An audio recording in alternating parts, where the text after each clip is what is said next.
കാട്ടുചോലക്കുളിരലയോട് കാറ്റു പറഞ്ഞൊരു കഥയാണീ. കുരുന്നുപൂവിൻ കവിളുരുമി കരിവൻ തോതിയ കഥയാണീ. കാട്ടുചോലക്കുളിരലയോട് കാറ്റു പറഞ്ഞൊരു കഥയാണീ.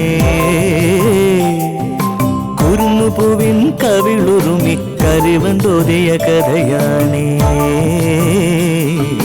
കഥ കഥ കഥ കാക്കത്തൊള്ളായിരം, കഥ കഥ കഥ കാക്കത്തൊള്ളായിരം.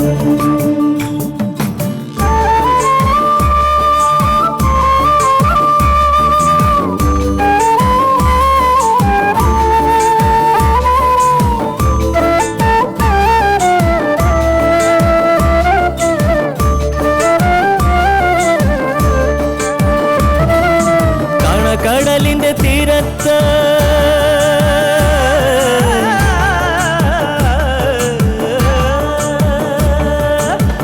കടലിന്റെ തീരത്തണയണ തിരകൾ പറയണ കഥയാണ്.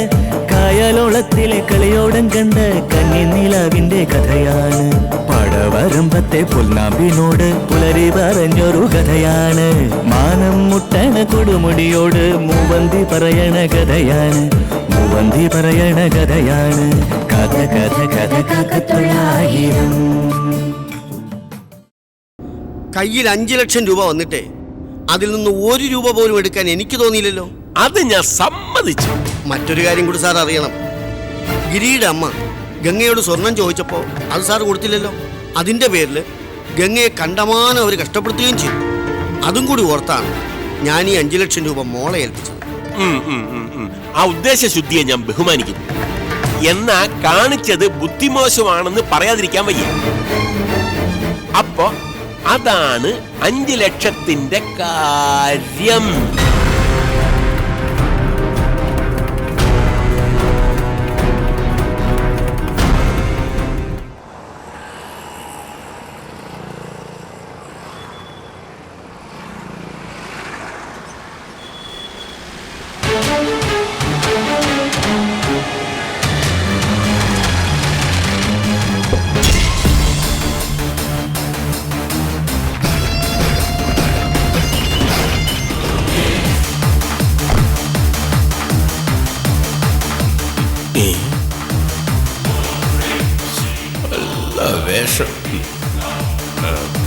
എങ്ങനുണ്ട് ബാഹുലയ?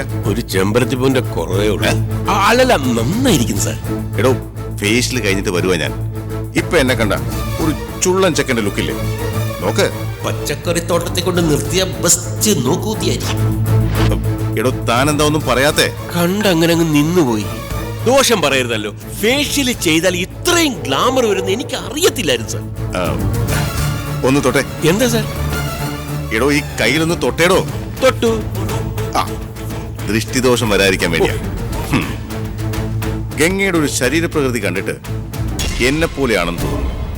ഏതു വേഷവും ചേരും. അത് ചിലർക്ക് മാത്രം കിട്ടുന്ന ഒരു അനുഗ്രഹമാണ് എന്ന് കരുതി കല്യാണത്തിന് ഗംഗ പട്ടുസാരി തന്നെ കൊടുക്കണം. പച്ചയോ കുങ്കുമ നിറമോ ആയിക്കോട്ടെ. അല്ല, ഈ കല്യാണപ്പെട്ട് എവിടെ നിന്നാണെന്ന് തീരുമാനിച്ചോ? ഇല്ല. ആഭരണം അതും തീരുമാനിച്ചിട്ടില്ല. എല്ലാം നേരത്തെ പ്ലാൻ ചെയ്ത് വെക്കണ്ടേ? ഏറ്റവും നല്ല കടയിൽ നിന്ന് ഏറ്റവും മുന്തിയ ഇനം തന്നെ പർച്ചേസ് ചെയ്യണം.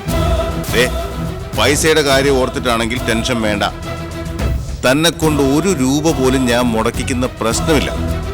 വേണ്ടി വന്നാൽ ബാഹുലേനും ഭാര്യയ്ക്കുമുള്ള ഡ്രസ്സ് വരെ ഞാൻ എടുത്തു തരും.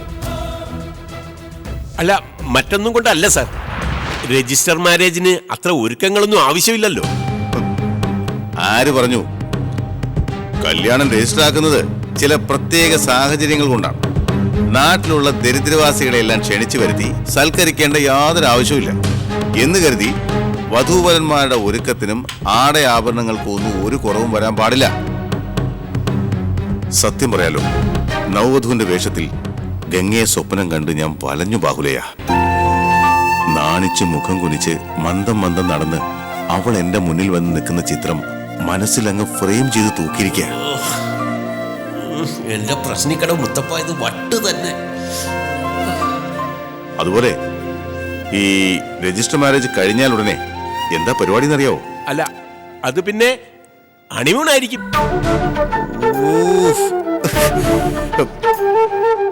ഒരടി അങ്ങ് വെച്ച് ഞാൻ താലികെട്ട് കഴിഞ്ഞ് രജിസ്റ്ററിൽ ഒപ്പിട്ടാൽ അമ്പലത്തിൽ പോകും ഞാനും ഗംഗയും.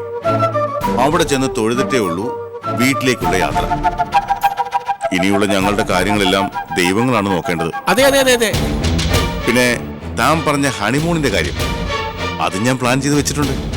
പൊന്മുടി, കുറ്റാലം, തെന്മല, പാലരുവി, തേനരുവി, പെരുന്തേനരുവി, തേക്കടി, മൂന്നാർ, മലമ്പുഴ, അങ്ങനെ എല്ലാ ടൂറിസ്റ്റ് കേന്ദ്രങ്ങളിലും ട്രിപ്പ് പോകണം. അപ്പൊ സാറ് ജോലി രാജിവെക്കാൻ തീരുമാനിച്ചോ? അല്ല, ഇത്രയും സ്ഥലങ്ങൾ യാത്ര പോകണമെങ്കിലേ ലീവ് കിട്ടത്തില്ലല്ലോ. ഒറ്റയടിക്കല്ല പോകുന്നത്. ആദ്യത്തെ മധുവതി യാത്ര ഊട്ടിയിൽ പോണോ കൊടൈക്കനാലിൽ പോണോ എന്ന് തീരുമാനിച്ചിട്ടില്ല. കൊള്ളാം. കൊടൈക്കനാലാവുമ്പോ ഈ സൂസൈഡ് പോയിന്റ് ഒക്കെ ഉണ്ടല്ലോ. അതെന്തിനാ? അല്ല, കണ്ടിരിക്കാലോ വെറുതെ. 5 സ്റ്റാർ ഹോട്ടലുകളിൽ മാത്രമേ ഗംഗയെ താമസിപ്പിക്കുള്ളൂ. നോർത്ത് ഇന്ത്യൻ, ചൈനീസ്, തായ്, യൂറോപ്യൻ വിഭവങ്ങളുടെ വിരുന്നായിരിക്കും ഡെയിലി. പെണ്ണിന്റെ ഊപ്പാട് വരുമായിരിക്കും. ഞാൻ പെണ്ണ് കാണാൻ വരുന്ന കാര്യം ഗംഗയോട് സൂചിപ്പിച്ചല്ലോ. ഇതുവരെ പറഞ്ഞില്ല സാർ. അതെന്താ?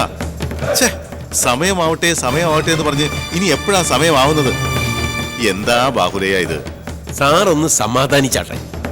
എപ്പ പറഞ്ഞാലും സാർ ഉദ്ദേശിക്കുന്ന സമയത്ത് കല്യാണം നടക്കണം, അതല്ലേ വേണ്ടത്? അത് ഞാൻ നടത്തി തരും. തന്നിരിക്കണം. ആ റിസ്ക് ഞാൻ ഏറ്റെടുത്ത് കഴിഞ്ഞു സാർ. എന്നാ ബാഹുലൻ ചെന്ന് ബാക്കി കാര്യങ്ങളൊക്കെ മുന്നോട്ട് നീക്ക്. ഞാനങ്ങ് വന്നേക്കാം സാർ.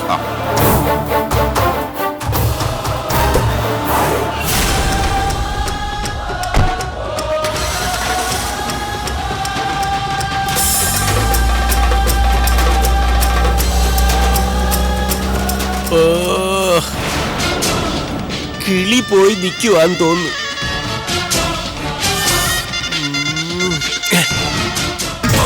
ചന്ദ്രദാസിനെ കാറി കയറ്റി വിട്ടിട്ട് പോന്നാ മതിയായിരുന്നു. അയാൾ സ്വപ്നം കണ്ട് റോഡിലെങ്ങാണ്ട് നിന്നാലോ? അയാളുടെ കാര്യം അങ്ങ് വിട്. ഇനി പിടിച്ചാ കിട്ടത്തില്ല. ഇപ്പം നമ്മുടെ മുന്നിലുള്ള പ്രധാന പ്രശ്നം ഗംഗയുടെ കയ്യിലുള്ള 5 ലക്ഷം രൂപയാണ്. അല്ല, ഇപ്പൊ മനസ്സിലായോ ഞാൻ കേട്ടതിന്റെ കുറ്റമല്ലാന്ന്? അച്ഛനും മോനും എന്തൊക്കെയാ പറഞ്ഞത്? എനിക്ക് തോന്നിയതാ മാധവ മാഷ് തിരിച്ചു മറിച്ച പണമാ. ഇപ്പൊ എങ്ങനെയുണ്ട്? സമ്മതിച്ചു. പക്ഷെ അവിടെ കയ്യിന്ന് അതെങ്ങനെ കൈക്കലാക്കുമെന്ന് ആലോചിച്ചിട്ട് ഒരു ഐഡിയയും കിട്ടുന്നില്ല. അധികം അങ്ങോട്ട് ആലോചിക്കണ്ട. വിളിച്ചു നിർത്തി നേരിട്ട് അങ്ങ് ചോദിക്കണം. അതിനെന്താ ഇപ്പൊ കുഴപ്പം? അതിനുള്ള അർഹത നമുക്കില്ലേ? ഒന്നുമില്ലെങ്കിലും 3 എണ്ണം ഇവിടെല്ലേ ഉണ്ടുറങ്ങുന്നത്. അങ്ങനെ ആക്രാന്തം കാണിച്ച ശരിയാവില്ല സൗദാമിനി. 100-500 രൂപയുടെ പ്രശ്നമല്ല, സൂക്ഷിച്ച് കൈകാര്യം ചെയ്യണം. ഇലയ്ക്ക് മുള്ളിന് കേടില്ലാതെ എങ്ങനെ ഡീൽ ചെയ്യണമെന്നാ ഞാൻ ആലോചിക്കുന്നത്. പണം കയ്യിലുണ്ടെന്ന് അവരായിട്ട് ഇതുവരെ പറഞ്ഞിട്ടുമില്ല. അതിനാ വാര്യരുടെ പേര് ഇടയ്ക്ക് വലിച്ചിട്ടാ പോരെ? പൈസയുടെ കാര്യം അയാള് പറഞ്ഞ് നമ്മൾ അറിഞ്ഞതായിട്ട് അങ്ങ് വെക്കണം. അപ്പൊ അനുജത്തെയും ചേട്ടത്തെയും വരുതിക്ക് വരും. ഇതൊക്കെയാണെങ്കിലും ആ വാര്യരെ സമ്മതിക്കണം. 5 ലക്ഷം രൂപ പുഷ്പം പോലെ കൈവന്ന് തടഞ്ഞാൽ മറ്റാരാണെങ്കിലും ഒതുക്കുമായിരുന്നു. വാര്യർ ആയതുകൊണ്ട് മാത്രമാ അത് ഗംഗയുടെ കൈക്കൊണ്ട് തന്നത്. അക്കാര്യത്തില് അയാൾ 101% ക്ലിയറാ. അങ്ങനെയുള്ള വാര്യരെ ഗീതയുടെയും ഗംഗയുടെയും മുമ്പിൽ ഒറ്റുകാരനാക്കുന്നത് ശരിയല്ല. തന്നെയുമല്ല, ആ നമ്പർ അങ്ങോട്ട് ഏക്കിയല്ല, അത് ചീറ്റി പോകും. ഇങ്ങനെ മുടക്കം പറയാതെ നിങ്ങൾ ഒരു വഴി കണ്ടുപിടിക്കേ. എടീ, കാര്യങ്ങൾ ഇത്രയും അന്വേഷിച്ച് കണ്ടുപിടിക്കാമെങ്കിലേ ഒരു വഴി കണ്ടെത്താനും എനിക്ക് കഴിയും. വഴി കണ്ടുപിടുത്തം കഴിഞ്ഞിട്ട് എപ്പ ചോദിക്കുന്നാ? അയ്യോ, ഇപ്പൊ അതിന്റെ പിന്നാലെ പോയാല് പെണ്ണ് കാണൽ പരിപാടി കോളമാവും. ചന്ദ്രദാസിന്റെ കൂടെ മിക്കവാറും അയാളുടെ അമ്മാവിയുടെ മോളും കാണും. നീയേ അതിനുള്ള ഒരുക്കങ്ങൾ ചെയ്യേ. ചെല്ലു പ്ലീസ്. വരുമ്പോ എല്ലാം കൂടെ ഒരുമിച്ചാണല്ലോ. എടി, എല്ലാം നമ്മുടെ നല്ലതിനല്ലേ? ആണോ? ആന്നേ.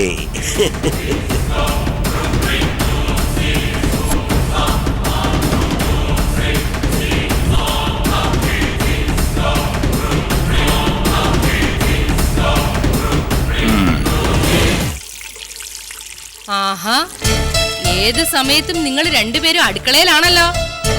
അല്ല, ഇതിന് മാത്രം മലമറിക്കാൻ ഇവിടെ എന്താ ഉള്ളത്? കണ്ടാ തോന്നി ഇവിടെ എന്നും സദ്യ ഒരുക്കുന്ന വീടാണെന്ന്. ഇതാവുമ്പോ ചുറ്റിപ്പറ്റി നിന്ന് നുണ പറയാലോ. അതല്ലേ ഉദ്ദേശം? ഞങ്ങൾ ഇപ്പൊ ഇങ്ങോട്ട് കയറിയതേ ഉള്ളൂ അമ്മേ. അതെ, 2 സർക്കാർ ഉദ്യോഗസ്ഥരുടെ വീടായത്. ഇവിടെ കൊള്ളാവുന്ന പലരും വന്നെന്നിരിക്കും. കണ്ണി കണ്ടവരും പലിശക്കാരും ഒന്നും അല്ല, മാന്യന്മാർ. നിനക്ക് കുറച്ച് വൃത്തിയുള്ള വേഷം ഇട്ടൂടെ? കുളിക്കാൻ നനയ്ക്കൊന്നും ഇല്ലേ? ഞാനിന്ന് കുളിച്ചതാ. അത് കാണുന്നവർക്കൂടെ തോന്നണ്ടേ? ഇന്നിവിടെ കുറച്ച് ഗസ്റ്റ് വരുന്നുണ്ട്. വെറുതെ മനുഷ്യന്മാരെ കൊണ്ട് ഓരോന്ന് പറയിപ്പിക്കാതെ വൃത്തിയുള്ള ഏതെങ്കിലും ഒരു ഡ്രസ് എടുത്തിട്. ഇത് ഞാൻ രാവിലെ ഇട്ട ഡ്രസ് ആന്റി. ഇതിന് കുഴപ്പമൊന്നുമില്ല. അതെ, നീയല്ല തീരുമാനിക്കേണ്ടത്. കണ്ടിട്ട് ഇത് ഭയങ്കര പഴഞ്ചനായി തോന്നുന്നുണ്ട്. തർക്കുത്തരം പറയാതെ കൊള്ളാവുന്ന വല്ല തുണി എടുത്തിട്ടോണ്ട് വാ. കേറി വരുന്നവർക്കേ ഇത് SI ബാഹുലേൻ സാറിന്റെ വീടാ. ആ അന്തസ് പാലിച്ചില്ലെങ്കിലേ കുറച്ചിൽ അദ്ദേഹത്തിനാ. ചെല്ല്.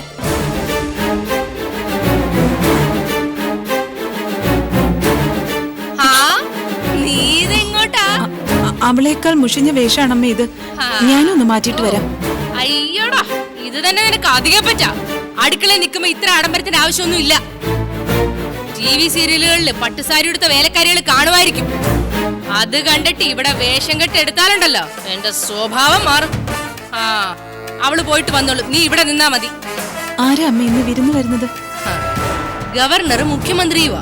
ചിലപ്പോ പ്രതിപക്ഷ നേതാവും കാണും. അയ്യോടാ, അവിടെ ഒരു കുശലാന്വേഷണം. അറിഞ്ഞിട്ട് എന്ത് ചെയ്യാനാ? വരുന്നവർക്ക് കുടിക്കാനുള്ള സാധനങ്ങളൊക്കെ വാങ്ങി വെച്ചിട്ടുണ്ട്. ഞാൻ പറയുമ്പോഴത്തേക്ക് അതൊക്കെ റെഡിയാക്കി വെച്ചേക്കണം, കേട്ടോ?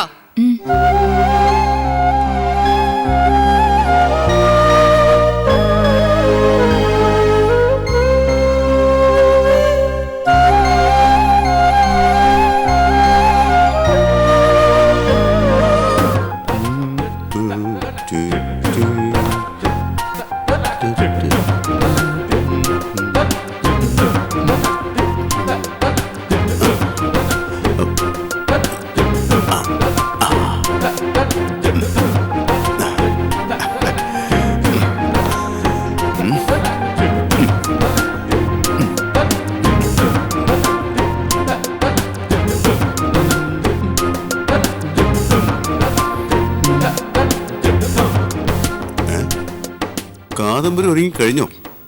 ഓ, നമ്മൾ എന്നാ ഒരുങ്ങാനാ? അതടി നിനക്കൊരു ഉത്സാഹക്കുറവ്. ചന്ദ്രേട്ടൻ പെണ്ണ് കാണാൻ പോകുന്നതിന് ഞാൻ എന്തിനാ ഉത്സാഹിക്കുന്നത്? എടി അമ്മായിയുടെ മോളെ, നീ ഇങ്ങനെ മൂടൗട്ടാവാതെ. ഞാൻ പെണ്ണ് കണ്ടാലും പെണ്ണ് കെട്ടിയാലും നിന്റെ പൊസിഷന് കോട്ടമൊന്നും വരില്ല. നിലവിൽ കിട്ടിക്കൊണ്ടിരിക്കുന്നതിന് ഒരു കുറവും വരില്ല. അമ്മായിയുടെ മോളെന്ന് പ്രമോഷൻ കിട്ടിയതിന് സന്തോഷിക്കുക കാദംബരി.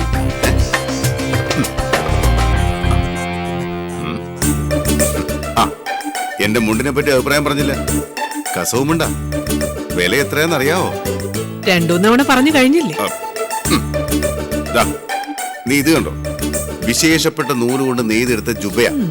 സൂപ്പർ ആയിട്ടുണ്ടല്ലോടി. ഏത് വേഷം ഇട്ടാലും എനിക്ക് ഭയങ്കര ചേർച്ചയാണെന്നാ ആ ബാഹുലയം പറയുന്നത്. പക്ഷേ നമുക്ക് എന്നും മുണ്ടും ജുബയും ധരിക്കാൻ പറ്റുമോ? പോലീസായി പോയില്ലേ? എന്നാ ജോലി അങ്ങ് രാജിവെച്ചേക്ക്. എപ്പോഴും മുണ്ടെടുത്തോണ്ട് നടക്കാലോ. ആക്കല്ലേ ചന്ദ്രദാസനെ, ആക്കല്ലേ. മൊത്തത്തിൽ ഇപ്പൊ എന്നെ കണ്ടാൽ എങ്ങനെയുണ്ട് നീ പറ? ഒരു മണവാളൻ സ്റ്റൈൽ ഇല്ലേ? ഉണ്ടായിരിക്കും. നിന്റെ അഭിപ്രായം എന്താണെന്ന് പറ. അല്ലെങ്കിൽ ഗംഗയ്ക്ക് ഇഷ്ടപ്പെടുവോന്ന് പറഞ്ഞാലും മതി. വല്ലവളുടെ ഇഷ്ടം ഞാനെങ്ങനെ അറിയാന്? എനിക്ക് മനസ്സിലായി നിന്റെ മനസ്സിലിരിപ്പ്. കാദംബരി, നിന്നെ ഞാൻ കൈയൊഴിയില്ല. നീ ആ പെണ്ണ്, ലക്ഷണമൊത്ത കുതിരയെന്നൊക്കെ പറയാറില്ലേ, അതുപോലെ ലക്ഷണമൊത്ത പെണ്ണ്. നീ എന്നും എന്റെ കൂടെ ഉണ്ടായിരിക്കും. ആരായിട്ടാ ഞാൻ കൂടെ ഉണ്ടാവേണ്ടത്? ഇപ്പൊ നീ ആരാണോ അതേ പദവിയിൽ. നിന്നോടായതുകൊണ്ടൊരു സത്യം പറയാം. 2 എണ്ണത്തിനെ കെട്ടിയതാണെങ്കിലും ഗംഗയുടെ കാര്യം ഓർക്കുമ്പോ എന്തോ ഒരു ചങ്കിടിപ്പ്. ആ ചങ്കിടിപ്പൊക്കെ അങ്ങ് മാറും. ആ പെണ്ണിന്റെ ഗതിയും ആദ്യത്തെ 2 എണ്ണത്തിനെ പോലെ തന്നെ ആയിരിക്കും. ഒരിക്കലും ഇല്ല. ഗംഗക്കുട്ടിയെ ഞാൻ പൊന്നുപോലെ നോക്കും. അവളൊരു ഐശ്വര്യ ദേവതയാ. പുതുമോടിയിൽ ഇങ്ങനെയൊക്കെ പറയും. കുറച്ചു നാള് പൊന്നുപോലെ നോക്കുകയും ചെയ്യും. മടുക്കുമ്പോ കൊന്ന് കെട്ടി തൂക്കും. അതാ നടക്കാൻ പോകുന്നത്. പന്നെ കഴിവറുടെ മോളെ, കരുനാക്കുളച്ച് വേണ്ടതിനും പറയാടി. നീ കുറച്ച് നേരായിട്ട് മൂപ്പിക്കുന്നു. മര്യാദക്ക് നിന്നില്ലെങ്കിലേ ജീവനോടെ നീ ഇവിടുന്ന് പോവില്ല. എന്റെ സ്വഭാവം അറിയാലോ. പോട്ടെ എന്ന് വിചാരിച്ച അമ്മായിയുടെ മുളയായിട്ട് കൂടെ നിർത്തി. ഇപ്പൊ ചൊറിയാൻ വരുന്നു. നിന്നെ താലി ആർത്തി എന്റെ കൂടെ നിർത്തിക്കൊള്ളാന്ന് പറഞ്ഞിട്ടുണ്ടോ? ഉണ്ടോന്ന്? ഇല്ല. അതോ നിനക്കെന്നെ ഭാര്യയാവണോ? വേണോ? വേണ്ട. ആ എന്നാ പോയൊരു ലാർജ് ചോദിച്ചോണ്ട് വാ. ചെല്ലേ. ഓ അല്ല പിന്നെ രണ്ടെണ്ണം അടിച്ചിട്ട് പോയാലേ ഗംഗയുടെ മുമ്പ് പിടിച്ചേക്കാൻ ഒരു ധൈര്യം കിട്ടും. പതിവില്ലാതെയുള്ള നമ്മുടെ നീക്കങ്ങൾ കാണുമ്പോ ഗംഗയ്ക്ക് എന്തെങ്കിലും സംശയം തോന്നുമോ എന്നാ എന്റെ പേടി. സംഗതി പെണ്ണുകാണലാണെന്ന് തിരിച്ചറിയാത്ത രീതിയിലാണ് ഞാൻ കാര്യങ്ങൾ അവതരിപ്പിച്ചത്. ചില വിരുന്നുകാർ വരുന്നുണ്ട്, വൃത്തിയും വെടുപ്പുമായിട്ട് നിൽക്കണമെന്നൊക്കെയാ പറഞ്ഞത്. എന്നാലും ചന്ദ്രദാസിനെ കാണുമ്പോ ഒരു പെണ്ണുകാണൽ ചടങ്ങിന്റെ മണമടിക്കില്ലേ? അയാളുടെ മുമ്പിൽ വെച്ചങ്ങാനോ അവള് കടകം തിരിഞ്ഞാല് ആകെ പ്രശ്നമാവും. എങ്കിലിന്ന് അവിടെ അന്ത്യമായിരിക്കും. അതുകൊണ്ട് എന്ത് കാര്യം സൗദാമിനി? പിന്നെയും പുലിവാലി പിടിക്കാനോ? രമേശനും സംശയമുണ്ട് ഗംഗയുടെ കാര്യത്തിൽ. അവൻ എന്തു പറഞ്ഞു? ചന്ദ്രദാസുമായുള്ള കല്യാണത്തിന് ഗംഗ സമ്മതിക്കുമോ എന്ന രമേശന്റെ ചോദ്യം. അതിന് ഞാൻ എങ്ങനെ മറുപടി പറയും? നമുക്ക് തന്നെ ഉറപ്പില്ലാത്ത കാര്യമല്ലേ. ഗംഗ എതിർത്ത ഗീത അവിടെ ഒപ്പം ചേരും. ഒറ്റയ്ക്കൊറ്റയ്ക്ക് നിൽക്കുന്ന പോലെ അല്ല, ഒറ്റക്കെട്ടായി ചേരുമ്പോ ബലം കൂടും. അല്ല, ആര് കേട്ടാലും ശരി അവരുടെ ഭാഗത്താണെന്നേ തോന്നൂ. അതും പ്രശ്നമാണ്. മറ്റുള്ളവരുടെ അഭിപ്രായം വിട്. ശരിക്കും പറഞ്ഞ ഗംഗയാണ് എനിക്ക് പേടി. ഒന്ന് റീവൈൻഡ് ചെയ്ത് നോക്കിയാൽ എല്ലാ പ്രശ്നങ്ങൾക്കും തുടക്കം വെച്ചത് അവളാ. ഒരു പക്ഷേ ഇപ്പൊ നന്ദഗോപന്റെ ഭാര്യയായി സുഖമായി ജീവിക്കേണ്ടവളല്ലേ അവൾ? മാഷും ഭാര്യയും കൂടെ മുല്ലമുറ്റത്ത്, ഗീത ഇവിടെ. അങ്ങനെ സ്മൂത്തായിട്ട് കാര്യങ്ങൾ പോവേണ്ടതല്ലേ? എല്ലാം തകിടം മറിച്ചത് ആ ഗംഗയാണ്. അവൾക്ക് ആ ഗിരിയോടുള്ള പ്രേമമാണ് സകലതിനും കാരണം.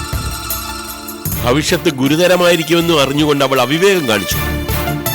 ഈ പുകിലൊക്കെ ഉണ്ടായിട്ടും കൂസലുണ്ടോ? അതുകൊണ്ട് ഇനിയായാലും കരുതലോടെ നീങ്ങിയില്ലെങ്കിൽ എല്ലാം കുഴയും. മറുവശത്ത് ചന്ദ്രദാസ് ആയത് അതിലും വലിയൊരു തലവേദന. തലവേദനയോ? തല പോകുന്ന കേസാ. ഈ കല്യാണം നടന്നില്ലെങ്കിലേ എന്റെ ജോലിയും പോവും, ലൈഫ് പോവും. ചന്ദ്രദാസ് എന്നെ പിന്നെ വെച്ചേക്കത്തില്ല. മിക്കവാറും നാട് വിടേണ്ടി വരും. അങ്ങനൊന്നും സംഭവിക്കില്ലെന്ന്. എല്ലാം നമ്മൾ ഉദ്ദേശിക്കുന്ന വഴി തന്നെ വരും. നിങ്ങളൊന്ന് സമാധാനായിട്ടിരിക്കേ. സൗദാമിനി, ഞാനല്ലേ പറയുന്നേ, ധൈര്യമായിട്ടിരിക്കും ഇൻസ്പെക്ടറെ.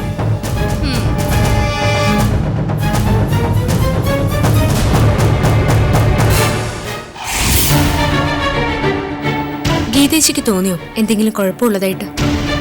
എന്തോ ഒരു രഹസ്യമുണ്ട്. അച്ഛന്റെയും അമ്മയുടെയും മകന്റെയും പെരുമാറ്റത്തിൽ നിന്ന് അത് വ്യക്തമാണ്. എന്താണെന്ന് ആരും പറയുന്ന പ്രശ്നമില്ല. രമേശനോട് ചേച്ചി ഇത്തരം കാര്യങ്ങളൊന്നും ചോദിക്കാറില്ലേ? നീ എന്താ ഗംഗ ഒന്നും അറിയാത്ത പോലെ? രമേശ് ചേട്ടനെ ഇനിയും പിടികിട്ടിയില്ലേ? പ്രധാനപ്പെട്ട കാര്യം എന്തെങ്കിലും ചോദിച്ചാൽ ഒന്നും അറിയാത്ത ഭാവം കാണിക്കും. അല്ലെങ്കിൽ അമ്മയോട് ചോദിക്കാൻ പറയും. വീണ്ടും ചോദിച്ചാൽ ദേഷ്യപ്പെട്ട് ഇറങ്ങിപ്പോവും. അതൊരു തരം രക്ഷപ്പെടല. ഞാൻ പ്രതീക്ഷിച്ചതിന്റെ നേരെ വിപരീതമാ രമേശേട്ടന്റെ ക്യാരക്ടർ. ഇതിനു മുൻപും ഇവിടെ എത്രയോ പേർ ഗസ്റ്റായിട്ട് വന്നിട്ടുണ്ട്. മിക്കവാറും ചേട്ടന്റെ കൂട്ടുകാരോ ഓഫീസിലുള്ളവരോ ആയിരിക്കും. മുഖ്യമായിട്ടും കുപ്പി തുറക്കുകയാണ് പതിവ്. അതിനു വേണ്ടുന്ന തീറ്റ സാധനങ്ങളും ഉണ്ടാവും. അല്ലാതെ ഇന്നത്തെ പോലുള്ള ഒരുക്കങ്ങൾ ഉണ്ടായിട്ടില്ല. ഇതെന്തോ വിശേഷപ്പെട്ട അതിഥികളാണെന്ന് തോന്നുന്നു. വരുന്നത് ആരാണെന്ന് പറഞ്ഞില്ലേ? ഞാൻ ചോദിച്ചു. ചാടിക്കടിക്കാൻ വന്നു അമ്മ. പറയുന്ന ജോലികൾ ചെയ്താൽ മതി, അങ്ങോട്ട് ചോദ്യമൊന്നും വേണ്ട പോലും. ഏതോ VIP ആയിരിക്കും. അല്ല, ആരായാലും നമുക്കെന്താ? നമ്മളെ ബാധിക്കുന്ന കാര്യമല്ലല്ലോ. വന്നിട്ട് പോട്ടെ.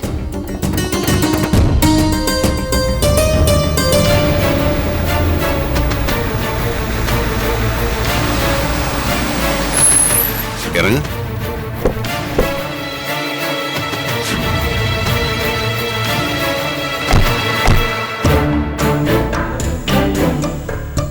ആരെയും കാണുന്നില്ലല്ലോ. വരുമെന്ന് പറഞ്ഞിരുന്നല്ലേ? പിന്നെ അവളിനി ഉടക്കമറ്റ ചെയ്താണോ? വീട്ടിൽ നിന്ന് ഇറങ്ങിയപ്പോഴേ ശകുനം ശരിയല്ലാന്ന് എനിക്ക് തോന്നിയതാ. സൈക്കിളിലൊരു വായി നോക്കിയല്ലേ എതിരെ വന്നത്. ശകുനത്തിലൊന്നും കാര്യമൊന്നുമില്ല. ആര് പറഞ്ഞു? കാര്യമുണ്ട്. നീ ഒരു 5 മിനിറ്റ് മുമ്പ് വീട്ടിൽ നിന്ന് ഇറങ്ങി റോഡിൽ പോയി നിന്നിട്ട് ഞാൻ ഇറങ്ങുന്ന സമയത്ത് എതിരെ വന്നാൽ മതിയായിരുന്നു. അതുകൊണ്ട് എന്താ? ഈ പെശകായ പെണ്ണിനെ ശകുനം കണ്ട ബെസ്റ്റ് ആണെന്നാ വിശ്വാസം. എല്ലാ കാര്യത്തിനും ഞാൻ വേണം. എന്നിട്ടിപ്പോ പെശകാണ് പോലും. ഞാൻ നിനക്കൊരു കോംപ്ലിമെന്റ് തന്നല്ലേടി. സോറി, അമ്മായിയുടെ മോളെ.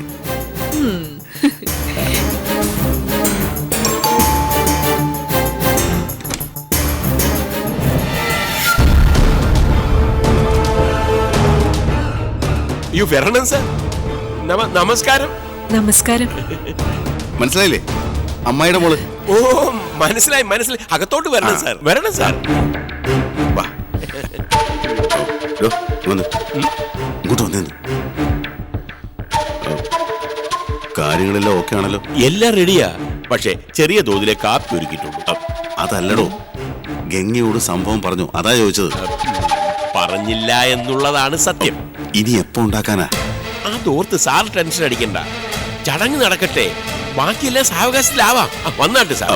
അതെ, അതുപോലെ ഈ കാദംബരിയെ പറ്റി തന്റെ ഭാര്യയോട് എന്താ പറഞ്ഞിരിക്കുന്നത്? അമ്മയുടെ മോള് മറ്റേ അത് ഞാൻ പറഞ്ഞിട്ടില്ല. സാർ വന്നാട്ടെ. സൗദാമിനി, ഇതാരൊക്കെയാ വന്നേന്ന് നോക്കിക്കേ. ഞങ്ങള് കാത്തിരിക്കുകയായിരുന്നു. ബാഹുലേന്റെ വൈഫാ സൗദാമിനി. ഇത്രയും നല്ല ചായ ഉണ്ടാക്കുന്ന മറ്റാരും ഈ ഭൂലോകത്തില്ല. ചായ മാത്രമല്ല കേട്ടോ, എല്ലാം ഉണ്ടാക്കും സൗദാമിനി. ഇതേ ചന്ദ്രദാസ് സാറിന്റെ അപ്പന്റെ അല്ലല്ല, അമ്മായിയുടെ. സോറി അമ്മാവിയുടെ മകള് കാദംബരി. പക്ഷെ ഞാൻ എവിടെ കണ്ടിട്ടുള്ളത് പോലെ.